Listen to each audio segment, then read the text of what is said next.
Masalah terbesar apa sih yang harus dicari masalah di dalam sistem?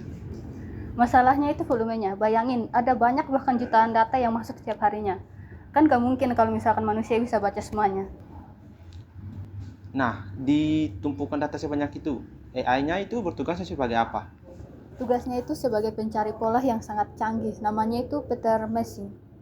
Jadi dia itu mencari satu hal yang paling beda dari yang lain atau yang biasa kita sebut anomali. Contoh paling gampang aja dari anomali atau outlier yang dicari AI itu apa aja? Ibaratnya gini, kalau semua orang di Jakarta pakai batik, terus ada satu orang aja yang pakai baju astronot, itu langsung ketahuan kalau itu anomali. Kenapa skenario buat akun, copy data, hapus akun itu bahaya banget, padahal dilakukan oleh user yang sah. Karena kalau dilihat sendiri-sendiri itu tampaknya wajar. Tapi kalau misalkan dilakukan beruntun dalam waktu cepat, AI bakal tahu itu bukan suatu aktivitas normal. Apakah waktu itu penting banget dalam identifikasi anomali? Ya, sangat penting. AI menggunakan fungsi time decay yang melihat kecepatan tindakan.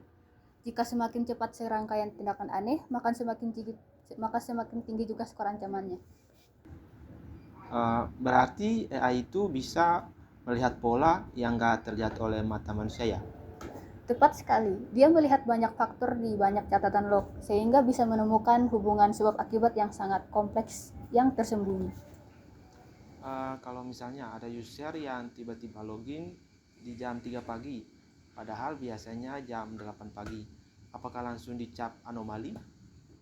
Mungkin belum, tapi itu bisa jadi poin merah.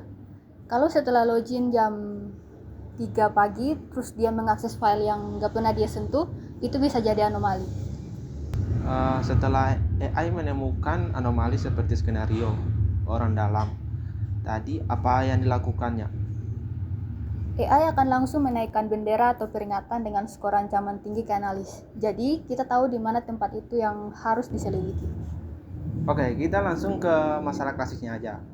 Kenapa laporan atau kepatuhan atau kompleks itu selalu menjadi beban kerjaan yang paling malas?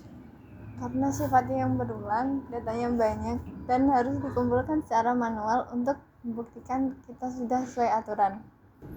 Kenapa di tahap pelaporan AI bantu kerjaan lebih gampang gimana? AI bisa mengumpulkan data log yang relevan secara otomatis, jadi analis nggak perlu menghabiskan waktu berjam-jam cuma buat nyari data. Tadi dibilang AI bisa memperkaya data. Dalam laporan maksudnya apa?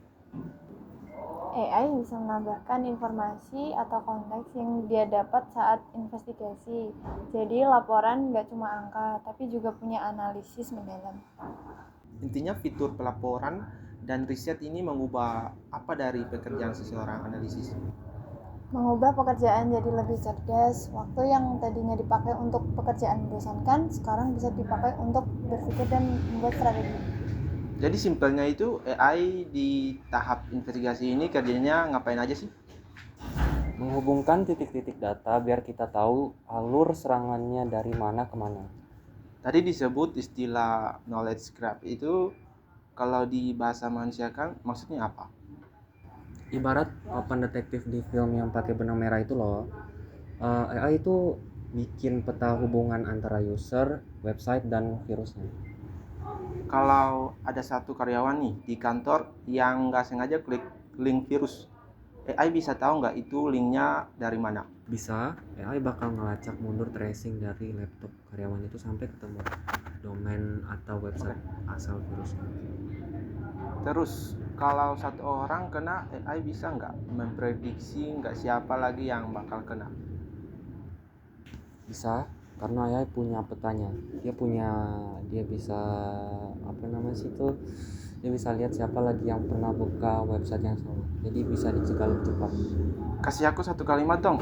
Kenapa fitur investigasi AI ini penting banget?